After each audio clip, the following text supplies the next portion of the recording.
Magandang hapon. Live mula sa Pag-asa Weather and Flood Forecasting Center, narito ang latest sa ating panahon.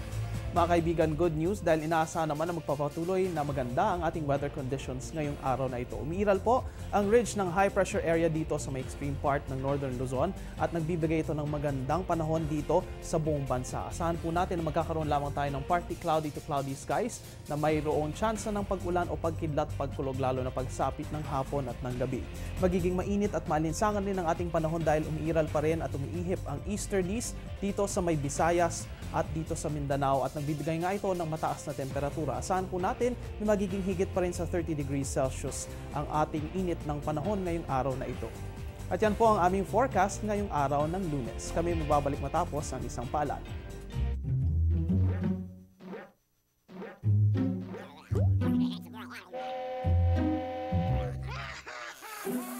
Worried kung nasaan ang package mo?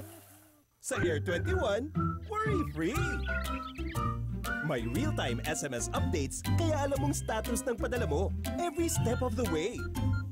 Why worry? Pwede namang worry-free. Sa Air 21, sagot ko, padala mo. Para sa inyong mga haharap sa challenges ngayong linggong ito, narito ang 3-day weather forecast ng Pag-asa.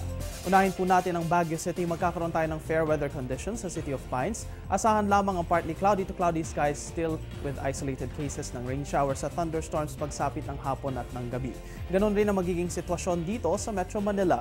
Asahan po natin ang bahagya hanggang sa maulap na himpapawid na mayroong tsansa ng pag-ulan o pagkidlat, pagkulog pagsapit ng hapon at ng gabi at maglalaro nga ang temperatura sa 35 hanggang 36 degrees Celsius na init. Dito naman sa Metro Cebu ay ganoon rin ang inaasahan nating sitwasyon ng panahon. Magiging bahagya hanggang sa maulap ang ating himpapawid na mayroong pag-ulan at pagkidlat, pagkulog pagsapit ng hapon ng gabi. Ang Metro Davao naman ay ganoon din ang weather conditions na maaasahan. Magkakaroon po tayo ng fair weather conditions with partly cloudy to cloudy skies still with isolated cases of rain showers and thunderstorms pagsapit ng hapon at ng gabi. At ganoon din sa Zamboanga City. Magkakaroon po tayo ng fair weather conditions dyan. Magkakaroon nga tayo ng maulap hanggang sa maulap na himpapawid na mayroong tsansa ng pag-ulan o pagkidlat, pagkulog pagsapit ng hapon at ng gabi.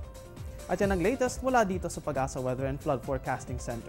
Please check our social media accounts on our website para sa latest weather information.